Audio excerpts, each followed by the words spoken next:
Let's take a step back for a moment and imagine that you just watched a trailer for an amazing AAA game. You watched the entire thing, you're like, wow, I can't wait to get my hands on this game, pay the $80, $90, $100 for this game, because that is now what games are going to be priced at. I'm going to pay that price and I'm going to love this game every second that I play it, right? Let's think of a game. That one Battlefield trailer where they had the guy spinning in the air out of the plane with a bazooka. It just came out. I think it was 2042. And the deal is, nobody liked 2042, okay? It had an okay premise. They were like, okay, hey, you loved Battlefield 1, you loved Battlefield 4, okay? We'll combine like 3 or 4 Battlefield games at once. You can play whatever time period, whatever genre you want in one game. You know, I did try it. It wasn't horrible, but it wasn't anything outstanding either. The trailer just kind of like sold false promises. It took that camaraderie. It was like, you know, hey, we're gonna show you having like a great time with your friends. You're making awesome clips, okay? That's what the trailer is selling to you. It's gonna like, oh, it's fun, amazing, awesome experience. You can't wait to buy this game, right? No, dude. And it was fucking shit, just like Battlefield 5. Battlefield 5 was at least a little bit better. I mean, it was still actually pretty shit. The last good Battlefield was really Battlefield 1. But to go to the main topic, you know, indie is where it's at. At least with indie, there's not going to be a mountain of disappointment. There's not going to be this huge, just... You're not going to spend $90 on an indie game, okay? Because they can't justify that amount in the first place. They can't do it. They will say, oh, well, it was just me making it. It was me, a group of friends, like making it out of our garage or some shit. 5, 10, 20 bucks at most. Maybe even fucking 30. Maybe 40, okay? Nowhere near 60. Nowhere near 60. Nowhere near 70. Because it's an indie game. You know what indie stands for? Independent. I mean, it's just not some giant fucking game studio designed to run a fucking formula on profit margins. Like, oh, how much can we raise the price before people start revolting and not buying our games? How much stupid shit can we shove into this game and still have it not completely bomb when it releases? At least whenever you'd be working on an indie game, there wouldn't be like an empty role, okay? I can't put it a better way than that. Like everybody's there and they're going to be fucking doing something, okay? You know what I mean? At these big studios, these big companies, there's going to be people that are there for no reason at all. They come to work and they do like nothing, okay? Or whatever they do is just so insignificant, it wouldn't matter if they were even there at all. Sure, if you look at it from a bigger perspective, you might say, oh, well, these bigger companies charge more so that they can make more money and then they can put that money into the next game that they're buying or the cycle of the game that just released. Yeah, that's true. But along the way, they start losing their passion, their soul, in what makes their games. Very rarely do they ever just keep that integrity as they scale up and get bigger. It becomes more and more about shareholders making money, keeping money. Let me tell you, I've rarely been burned by an indie game, okay? And that's because I'll buy them on Steam, okay? I'll be transparent about that. I buy them on Steam. Steam has a policy. It's either 2 hours or if you've bought it in the past 2 weeks. And there's also a clause if something happened with the game development or like a bigger issue, like an exception basically, that would allow you to refund the game. So if I pick up an indie game, which in itself won't have that many features because there wasn't much to it in the first place, they're simple games, I can quickly decide in under 2 hours if I'm having enough fun or not to refund it. And usually, like 8 times out of 10, I will end up playing over 2 hours and the thought of refunding it goes out of my mind completely.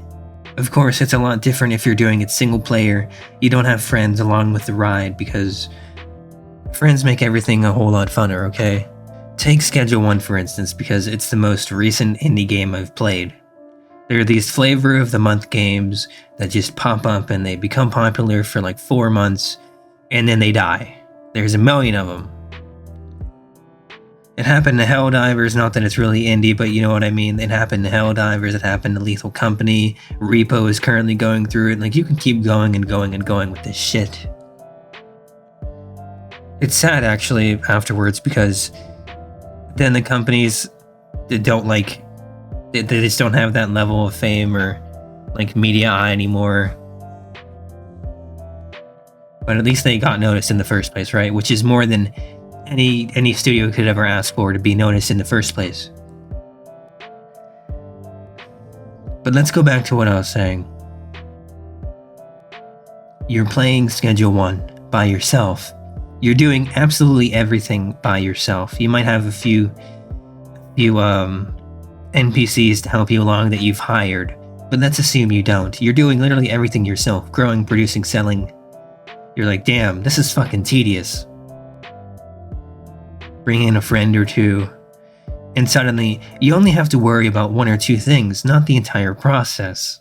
Okay, you talk to them the entire time, you make jokes, you have fun. I'm not saying you can't have fun on your own, but it's noticeably different, is what I'm trying to say.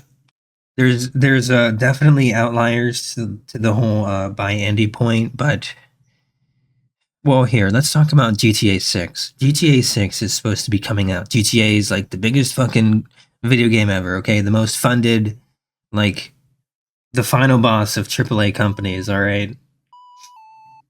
Everybody's looking forward to it. Other games are waiting to put out their game until they would know when it would release, but now that we know it's delayed. But, you know, they were waiting for it to know whenever they should release their own game for fear it would bomb.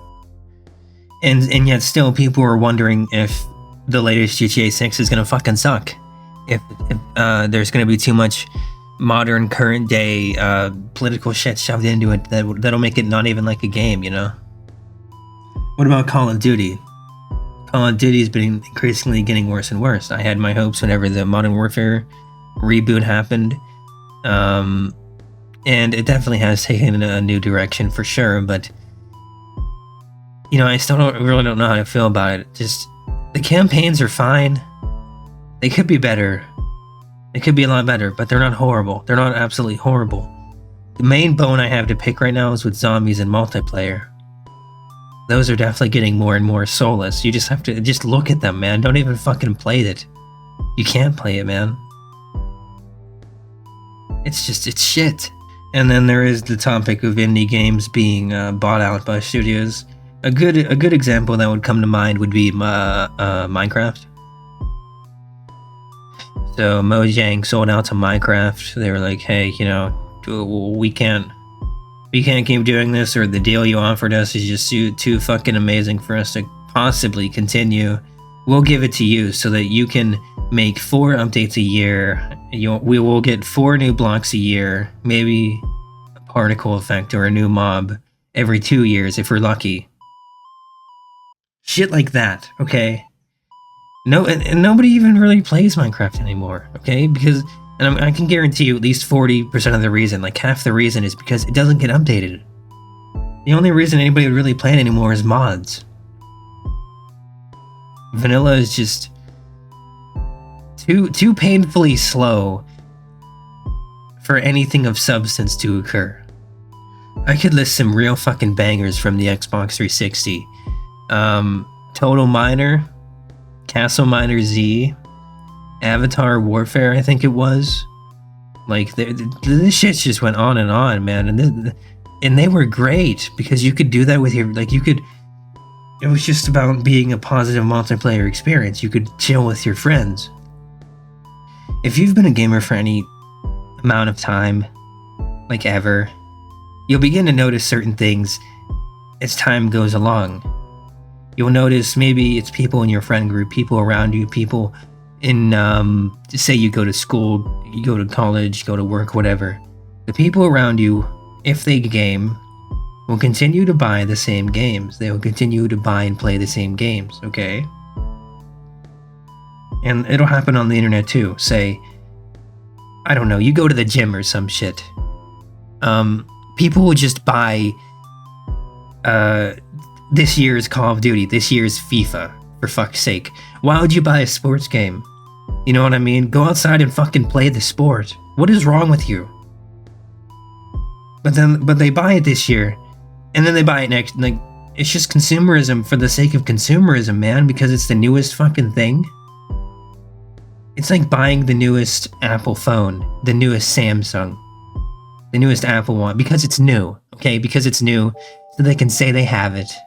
Like, really, what the fuck is the point? Your status isn't any higher because you bought the newer game. If anything, you're $60 lesser because you bought this fucking shit. Wow, everybody's gonna think so much better of me because I have the newest stuff. Maybe for a week or two.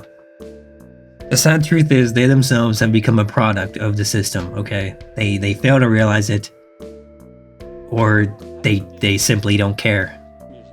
I could put it so many more like contrived, difficult ways than that, but this is all this shit boils down to, man.